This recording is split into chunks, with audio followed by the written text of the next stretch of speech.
Good morning বন্ধুরা, শ্রী ব্লগে আপনাদের সবাইকে জানাই দুর্গাপুজোর আগাম শুভেচ্ছা এবং অনেক অনেক ভালোবাসা। আশা করি আপনারা সকলে খুব ভালো আছেন আর আমিও খুব ভালো আছি।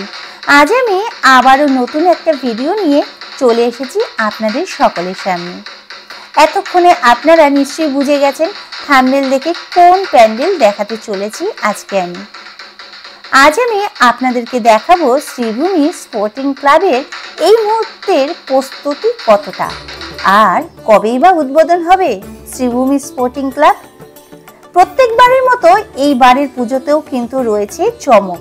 তাহলে চলুন দেরি না করে যাওয়া যাক আর ভিডিওটা শুরু করা যাক। আশা করি আপনাদের সকলের খুব ভালো লাগবে।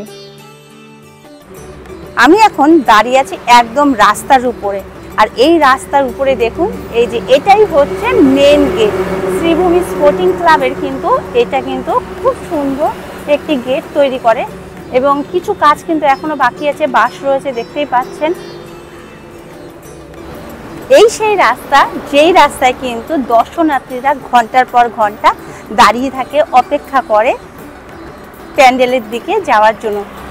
এই রাস্তাটার দিকে এসে এইখান থেকে কিন্তু আমাদের এন্ট্রান্স প্যান্ডেলের দিকে যাওয়ার, মানে শ্রীভূমি স্পোর্টিং ক্লাবের দিকে যাওয়ার জন্য আমরা এখন মেন এন্ট্রান্স দিয়ে ঢুকছি। এখন কিন্তু চারিদিকে লাইট টাইট অফ রয়েছে, আজকে সন্ধ্যা থেকেই কিন্তু পুরো জ্বলে যাবে এবং খুব সুন্দর লাগে দেখতে, আপনারা জানেন। আর সামনে এই বিবেক রথ রয়েছে, এই বিবেক রথের সামনে দিয়ে কিন্তু আমাদের এগিয়ে যেতে হবে। এই বিবেক রথটাও কিন্তু খুব সুন্দরভাবে সাজিয়েছে দেখুন, ফুল গাছগুলোর মধ্যে দিয়ে এবং তার উপরে ঘোড়াগুলোর পায়ের কাছ থেকে ছোট ছোট টুনি লাইট খুব সুন্দরভাবে জ্বলছে, বেশ ভালো লাগছে দেখতে।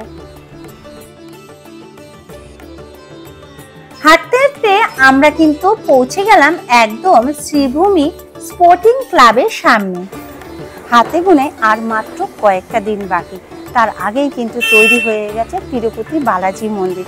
আর আমরা কিন্তু এখন দাঁড়িয়ে আছি একদম তিরুপতি বালাজি মন্দিরের সামনে।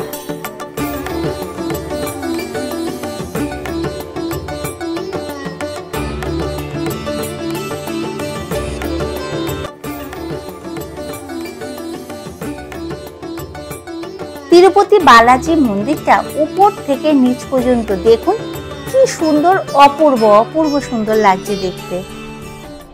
এই তিরুপতি মন্দিরের একদম মাথায় দেখুন একটি ধ্বজা রয়েছে, যেটি কিনা উঠছে খুব সুন্দরভাবে।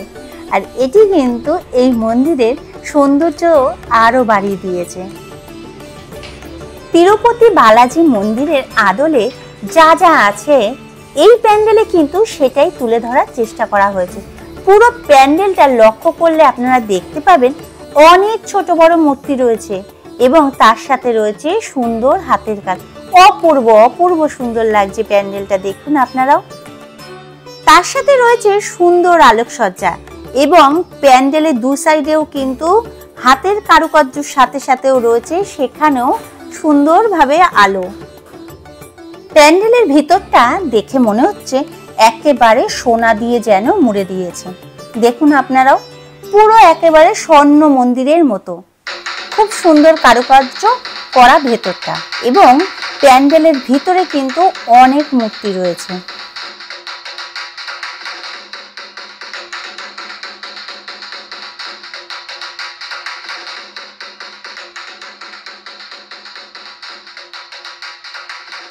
এই শ্রীভূমি তিরুপতি বালাজি মন্দিরে কিন্তু কিছু টাচ আপ বাকি আছে, সেটাই কিন্তু হচ্ছে এখন শেষ মুহূর্তে। কারণ আজকে কিন্তু আমাদের মাননীয় মুখ্যমন্ত্রী কিন্তু উদ্বোধন করতে আসছে আমাদের এই তিরুপতি বালাজি মন্দির শ্রীভূমি স্পেশাল। এই বছরের 2024-এর সুন্দর একটি মন্দির আমাদের সামনে উপহার দিয়েছে, ভীষণই ভালো লাগছে এবং আপনাদেরও দেখে আমার মনে হয় অবশ্যই ভালো লাগবে। আমি চলে এসেছি আপনাদের দেখানোর জন্য যে উদ্বোধনের আগের মুহূর্তটা কতটা কি কাজ হলো, সেটাই কিন্তু আজকে আমি আপনাদের সামনে তুলে ধরছি। প্যান্ডেলের ভিতরে ঝাড়বাতিটাও কিন্তু লাগানো হয়নি এখনো পর্যন্ত, আলোকসজ্জার কাজও কিন্তু বাকি আছে, জোর কদমে চলছে কাজ।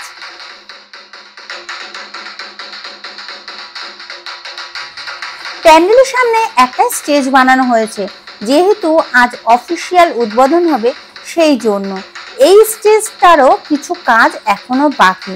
এছাড়াও কিছু কিছু জায়গায় এখনো বাঁশ লাগানো হয়েছে মন্দিরের চারিদিকে, সেগুলোও কিন্তু সরানোর কাজ চলছে। মন্দিরের সামনে সেগুলো কাজ চলছে জোর কদমে, কারণ কয়েক ঘন্টা পরেই কিন্তু শুভ সময় এবং আমাদেরও অপেক্ষা শেষ হতে চলেছে। তবে এখনো পর্যন্ত ঘোষণা করেনি যে কবে থেকে এই তিরুপতি বালাজি মন্দিরটা সকল জনসাধারণের দর্শনের জন্য খুলে দেওয়া হবে। তখনও অবশ্য আপনাদেরকে আমি দেখাবো। আজ আমি আপনাদেরকে আলোকসজ্জাটা দেখাতে পারলাম না এবং ঠাকুরও দর্শন করতে পারলাম না। যাই হোক, আজকের মতো ভিডিওটা এখানেই শেষ করব। যদি ভালো লাগে তাহলে একটা লাইক অবশ্যই করবেন এবং শেয়ার করতে কিন্তু ভুলবেন না।